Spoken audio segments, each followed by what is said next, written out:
यीशु के जन्म के बाद वे तीन बुद्धिमान पुरुष यीशु को देखने क्यों गए थे? आइए जानते हैं इस सवाल का जवाब। वे बुद्धिमान पुरुष प्राचीन पुस्तकों में लिखी भविष्यवाणियों से वाकिफ थे और उनको तारा मंडल का भी अच्छा ज्ञान था।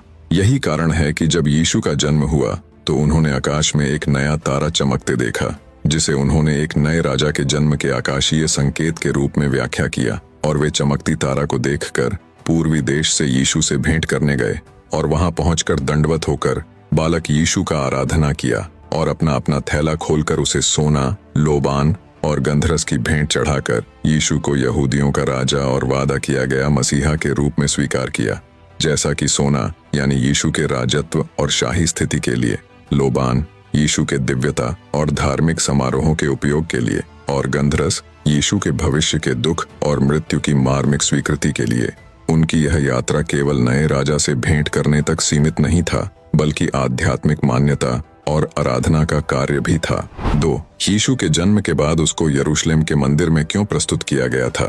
आइए जानते हैं। यीशु के जन्म के 8वें दिन उसका नाम यीशु रखा गया, जैसा कि स्वर्गदूत ने मरियम के गर्भाधान से पहले निर्देश दिया था। मरियम के शुद्धिकरण की अवधि के बाद जोसेफ और मरियम मूसा के व्यवस्था को पूरा करते हुए यीशु को यरूशलेम के मंदिर में प्रस्तुत किए। जैसा कि व्यवस्था में लिखा गया है, हर एक पहलौठा प्रभु के लिए पवित्र ठहरेगा। मंदिर में शमौन नामक एक विश्वासी ने पवित्र आत्मा द्वारा निर्देशित होकर यीशु को मसीहा के रूप में पहचाना। उसने यीशु को अपनी गोद में लेकर लोगों के लिए एक प्रकाश और इज़राइल की महिमा के रूप में घोषित करते हुए परमेश्वर की स्तुति की, और मरियम को यीशु की महत्वपूर्ण भूमिका और भविष्यवाणी करते हुए उसके सामने आने वाली चुनौतियों के बारे में भी बताया। मंदिर में ही 84 वर्षीय हन्ना नामक एक भविष्यवक्तिन, जो मंदिर में एक समर्पित उपासक थी, उसने भी यीशु को पहचानी और वह उस घड़ी वहां जाकर परमेश्वर का धन्यवाद की और उन सभी को यीशु के विषय में बताई जो यरूशलेम के छुटकारे की इंतजार कर रहे थे। और जब वे प्रभु की व्यवस्था के अनुसार सब कुछ निपटा चुके तो वे नासरत को लौट गए। 3. जोसेफ और मरियम यीशु को लेकर मिस्र क्यों चले गए थे? आइए जानते हैं।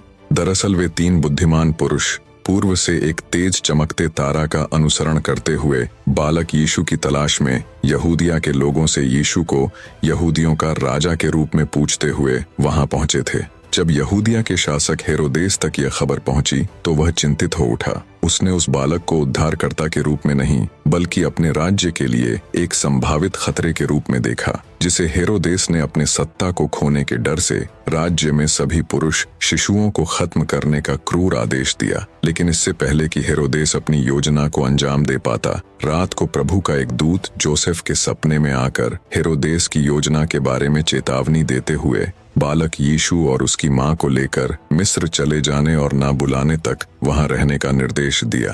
स्वर्गदूत के निर्देश अनुसार जोसेफ बिना किसी हिचकिचाहट और देरी किए अंधेरे में ही मरियम और बालक यीशु को लेकर मिस्र को निकल गया। मिस्र पहुंचने के बाद मिस्र ने एक सुरक्षित आश्रय प्रदान किया, जहां पवित्र परिवार शांति से रहा। और हेरोदेस के मरने के बाद प्रभु के दूत ने मिस्र में जोसेफ के सपना में आकर अपना प्रदेश लौटने का आदेश दिया। तब पवित्र परिवार इज़राइल के गलील प्रदेश को लौटे और बालक यीशु वहीं बढ़ता और बलवंत हुआ और बुद्धि से परिपूर्ण हुआ। यह यात्रा केवल जीवित रहने की उड़ान नहीं थी, बल्कि यह ईश्वरीय सुरक्षा और भविष्यवाणी की पूर्ति का प्रमाण था।